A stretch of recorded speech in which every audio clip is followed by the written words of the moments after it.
Graham Potter's got a little bit of a job on his hands. I say a little bit of a job, a far bigger job than he probably thought he did have. I think when Potter first came in, he had a view that what he was going to do, he was going to sort out West Ham's terrible defence, and then get to the end of the season, and then maybe start his project and play football in the way that he wants to. And we all know what it is, because we've seen it at Brighton. He'll do that next season. I wonder if he's just going to be forced to hurry that up a little bit. There was certainly a feeling after the Fulham game that the man could turn water into wine. And that was because some of the passages of play in our passing were pretty good. We were terrible for the first half hour against Fulham. We started pressing well. We got a little bit lucky. They hit the ball. Well, it's more than just that. They had 21 shots. We had 4. We had 3 of our 4 on target. But there was enough promise in our passages of play and our passing for people to think, well, hold on, this is fine. I want to see more of this. I never quite felt like that, which is why I've got accused of being a grumpy bastard in the build-up show to this Crystal Palace game. I didn't like the team. I didn't like the team when I saw it. And I had a friend message me, oh, bloody hell, you depressed me. But that was before. I've not spoken to him after the game. But I don't think I ever completely bought into the fact that Potter was so good that he could make all of these functional players suddenly be able to pass the ball around better than more technical players. And I don't mean to demean anyone by calling them functional. In fact, I think Thomas Souček is more than functional. I think he's an excellent goal scorer, has terrific work rate as well. Brilliant in the air, so on and so forth. I think he puts in a real shift and he's got several facets to his game. But passing isn't one of them and technique isn't one of them. And whilst I'm pleased to see him do a drag back and show and pass, he is moving the ball more quickly. There's no doubt about that. And I think possibly Graham Potter can improve his passing by 10%. But even if you do that, he's not going to be that player that ultimately Potter is going to need to make his system work. I thought before he came in, West Ham were needing a playmaker, a deep line playmaker, and someone with energy, a box-to-box midfielder. That is still the case, and that remains the case. And I do wonder if the new gaffer is now thinking, oh, that thing I was going to do next season, I might need to do it now. I wonder if even he was confident by what he'd seen against Fulham. Because the message had been relayed that he was not in a hurry to make signings in this January transfer window. I wonder if he thought, I'm happy with the players that I've got. And whilst I think that is, I am actually in agreement with that, believe it or not, in terms of splashing out big money. If we can go and get someone, as I say, like Angel Gomez, I know he's on a free transfer, but, and he can sign a pre-contract now, I'm fully aware of that. But if it means we can go and get better players in the summer, then don't do it now. But it doesn't mean we do nothing now. And I do wonder if he's now thought, actually, maybe I should bring in some loan players. Maybe I should do something like that. Because that's not good enough. It's nowhere near good enough. And I do understand and almost agree with him coming in and identifying and being the pragmatist and looking at West Ham and thinking, I need to sort out that team that can't defend. That's what I need to do. I need to sort that out. I absolutely get it. Unfortunately, it ain't going to work. Even just making us defensively better. And I think he has. I absolutely think he has. I think under Lopetegui, I think we might have lost against Palace 5-6-0. 5-6-2. Let's put it that way. But just by putting out a team like that, I don't think it has helped the defence. I think we still capitulate and we just offer nothing up front. What played out in that game was what I suspected would happen, and why I was, maybe I was a little bit disenchanted when I saw the team against Palace, because I thought we had one too few attacking players against Fulham, which is why they did 21 shots and we had 4, right? And I thought we had too few then anyway. So take one of them out. So I'm going to take Soler out, who I thought was our best player,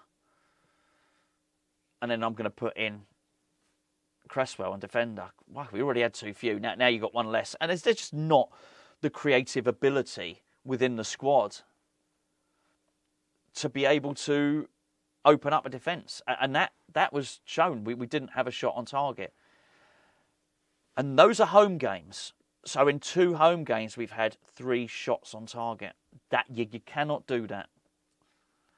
And I think he will know that. And for that reason, I think he's going to need to do something, either in this transfer window or rely more on the youth, who we undoubtedly improved when they were on. Whatever device you might be watching this video on, you're going to need a VPN. If you've got a VPN, if you have, brilliant. If not, then we've got a really, really good offer for you from Surfshark. The link is in the description below, and the discount code is HammersChat, all one word. In fact, the link in the description below is surfshark.com/HammersChat. Whilst you get Surfshark, well, you should get Surfshark because I've been using them for 3 years before they even started to sponsor our videos. And we're going to get you 4 months free plus a 30-day money-back guarantee. But more important than that, why would you need a VPN? Well, you need it to encrypt your devices, basically. If you're watching this on a laptop, if you're watching this on your mobile phone, whatever you're watching this on, it's going to encrypt it and it's going to make your browsing activity secret, so nobody knows. Now, it's not just that you might be doing something dodgy. You might be doing internet banking. Well, you know what? That's going to stop anyone from having a look and snooping at what you're doing. You're probably relatively safe when you're at home, to be fair, whilst your broadband provider is allowed to look at what you're doing. One of the big problems is maybe when you're out. If you're out and you're on a public Wi-Fi network, then you really are at risk, particularly if you're going to start logging and doing your banking app. What the VPN is going to do and what Surfshark is going to do, it's going to encrypt it. It's going to allow you to do that without any risk at all. Now, here's the other thing as well. It's also going to allow you to change your geolocation. Why is that important? Well, it means that if you can, with your VPN, say you're not in the UK or you're somewhere else, you can actually go and access that content that is available in that country. Have a think about it. That in itself is very, very useful. The link is in the description below at surfshark.com/HammersChat and take advantage of our discount code, which is HammersChat, all one word. The transfer window. I do wonder, as I said, if the way we played against Fulham had sort of insulated Potter and he was now thinking, well, I'm quite confident that I can get through to the end of the season. Well, can he? Yes, he can without getting relegated, but he's not going to be able to get to the end of the season and thrive. He's got 4 options. Buy a player on a permanent deal. I don't think he should, for reasons that I said in a previous video. Loan players in. I think that's maybe something he wants to consider. Possibly bring somebody back on loan. I don't think he'll get Callum Marshall because he's playing too much. George Earthy might be a good one. He's a creative player. He's not getting much game time at Bristol City. Maybe get him back. Or it's actually to take someone out of the academy. Someone creative like Dan Rigger. Someone like that. But I don't think he's going to be able to make a case anymore that these functional players, that he's going to be able to make a midfield of Guido Rodriguez, of Thomas Souček, of Edson Alvarez, and think that they're going to really cause the opposition any real bother. Palace were able to grow in confidence during the games. They knew there was nothing really coming back at them. What I suspected would happen when I saw that team line up, which was, well, actually, I suspected it might be Lucas Paqueta and Kudus doing the attacking. I didn't see Paqueta doing much attack, and he was having to muck in, he was having to help out. Some of the passing was disjointed, and I think if you're looking at it and you're under the impression that senior players are going to do a better job, I just think just forget it. Emerson is not doing a better job than Ollie Scholes. You might as well play Ollie Scholes in there. I discussed in yesterday's video why I want the younger players to be getting more trust. I don't mean from Potter. Potter's playing them. He's doing stuff that no one's been doing at West Ham, and this is really good. But the instruction has to go out to the senior players on the pitch. You need to start trusting these. There was a point where both Mavropanos and Kilman were reticent to pass to Orford. Almost like they didn't trust him. And I thought, well, hold on, fellas, you both been shit. Actually, you might as well pass it to him because in this game he's better than you. So give it to him and let him do the stuff. Encourage him to make those long plays. He's a deep playmaker. He can play really ping long range passes, short passes. That level of trust. He don't mind if he's marked. Pass it to him. He'll lay it off. They were trusting each other, Scholes and Orford. It's just shown, I thought, in terms of the energy value, in terms of the attacking, the benefit of youth. And that was really clear. It was really stark. And I just want us to carry on and do more and more of this stuff. I really do. And for Potter, I do wonder if he...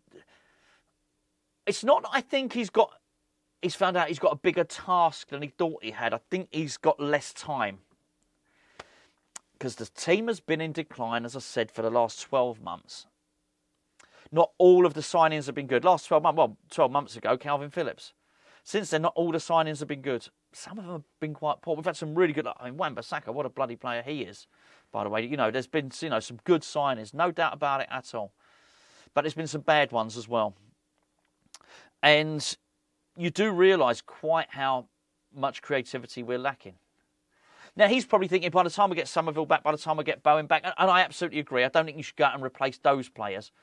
But even once he gets Somerville back and he gets Bowen back, he's still going to be without the athlete and without, to be fair, I talk about a deep line playmaker. I do think you will find that Orford will do that job.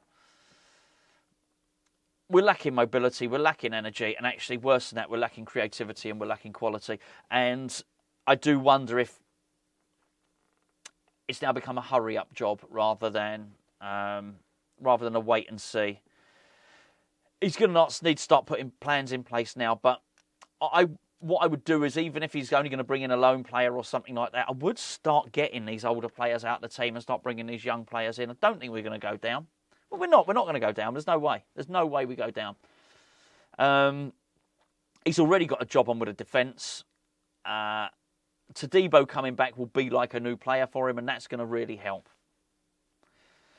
But I do think this turning water into wine thing, as good a coach as he is, and I think, it's easy to get caught up in the hype of, oh wow, look how well he got us playing. But this, and he's been forced to do it. His hand has been forced. It's been bad recruitment, bad team he's inherited from Lopetegui, and the last 6 months under Moyes.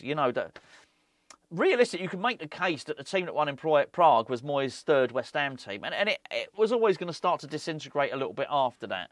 And Potter's going to have to pick up the pieces. But I do think he's probably going to want to hurry it along. And that talk of getting excitement in the stadium, getting the atmosphere up, he's going to need to. He's going to need to do that. There's a direct correlation, I think, for playing so many functional players and not enough attacking players, and the atmosphere in the stadium. Will Bowen improve it? Yeah, you bet. He's going to be brilliant. I think he's going to be brilliant under Potter. Will Somerville? I can't wait to see Somerville. I think the worst thing is, the best we've looked under Potter was actually the Aston Villa game in the first half. And there's a direct correlation between it breaking down as he's losing more and more players. Red cards from Mavropanos don't help, but they're not the be-all and end-all. You know what I mean? That's not why we lost. We'd have lost, even if he hadn't got... It's only 80 minutes, he got the red card. We'd still lost against Crystal Palace. But he needs... I think he needs to incorporate change far quicker than he thought. And I think it needs to happen now. Let me know what you think in the comments below.